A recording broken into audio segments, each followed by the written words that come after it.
આગળ સમાચારોમાં વાત કરીશું મોડાસાની તો મોડાસાની રમઝાન ઈદ પર ઈદગાહમાં 15,000થી વધુ મુસ્લિમ બિરાદરોએ નમાઝ અદા કરી અલ્લાહની બંદગી કરી છે।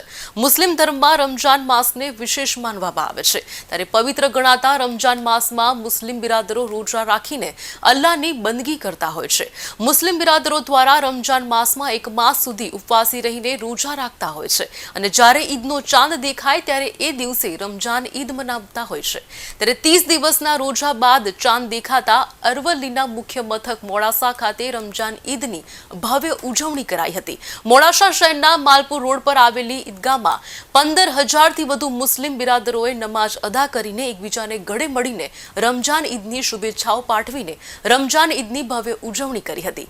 મોડાસા 4 રસ્તા પર રાજકીય પક્ષો, સામાજિક સંસ્થાઓ અને હિન્દુ સમાજના અગ્રણીઓએ મુસ્લિમ બિરાદરોને ઈદ મુબારક પાઠવી હતી અને મોડાસા ટાઉન પોલીસ દ્વારા મોડાસાના માલપુર રોડ પરની ઈદગાહ મસ્જિદમાં રમઝાન ઈદની નમાઝમાં કોઈ અનિચ્છનીય ઘટના ન બને તે માટે જિલ્લા એએસપી ટાઉન પીઆઈના ચુસ્ત પોલીસ બંદોબસ્તની વચ્ચે નમાઝ અદા કરાઈ હતી।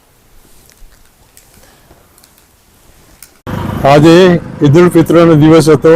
તે દરમિયાન લગભગ મોડાસાના 15,000 લોકોએ ઈદગાહ મસ્જિદ ટ્રસ્ટમાં ઈદની નમાઝ અદા કરી। હું ફખરુદ્દીન કાઝી આ તમામ બિરાદરોનો દિલથી શુક્રિયા અદા કરું છું અને મોડાસાના તમામ લોકોનો આભાર માનું છું અને તમામ લોકોનો એ વિનંતી કરું છું આપણા ગામનો વિકાસ થાય, આપણા જિલ્લાનો વિકાસ થાય, એ બાબતે તમામ સક્રિય રહે, આ બાબતે એકતા બતાવે એવી હું ખાસ વિનંતી કરું છું અને દેશની ઉન્નતિ થાય એ માટે આપણો દેશ આગળ વધે એ માટે દિલે જાનથી અમે કુરબાની આપવા પર તૈયાર છીએ। પવિત્ર રમજાન માસ ગઈકાલે પૂર્ણ થતાં આજે સમગ્ર દેશમાં અને દુનિયાભરમાં રમજાનુલ મુબારકની ખુશી અને ઈદ ઉલ ફિત્રની તહેવાર ધૂમધામ સાથે મનાવવામાં આવી રહ્યો છે। આજનો આ પ્રસંગ ઈદ ઉલ ફિત્ર એ દુનિયા માટે શાંતિ, એકતા અને ભાઈચારાને બઢાવવાનો સંદેશ આપી રહ્યો છે।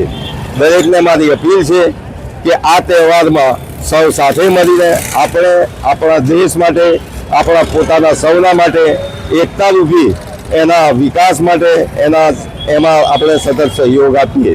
આપ સૌને આજે ઈદની તમામને ખૂબ ખૂબ શુભેચ્છાઓ અને ઈદ મુબારક। મોડાસા શહેર અને પૂરા ભારતમાં રમજાન માસ પૂરો થતા ઈદ ઉલ ફિત્ર નિમિત્તે સર્વ મુસલમાન ભાઈઓ અને આ દેશના નાગરિકોને ઈદની મુબારક। આ દેશ વહેલામાં વહેલો સુખી થાય અને આમ પ્રજાને જરૂરિયાતો પૂરી પડાય એ ભાવના સાથે સૌ મુસ્લિમ બિરાદરોને ઈદ મુબારક। આજનો દિવસ ઈદ એ શહીદનો દિવસ છે।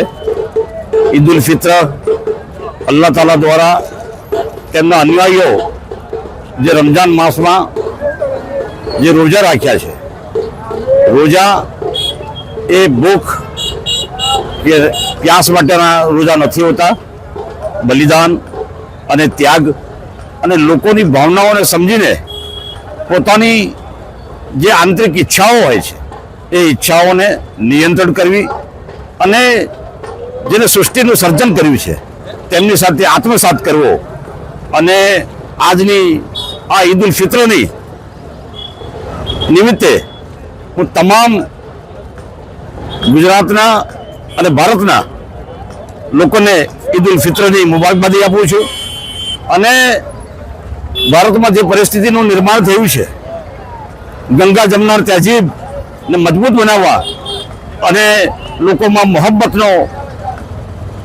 પ્રમાણ વધે, નફરતનું બાજાર ઓછું થાય અને અલ્લાહ તાલાથી ઈશ્વરથી દુઆ કરું કે અમારું ભારત જે સોનાના ચીડિયા કહેવાતું હતું એ ફરીથી સોનાનું ચીડિયા બને, તેવી જ આજના દિવસે હું દુઆ કરું છું।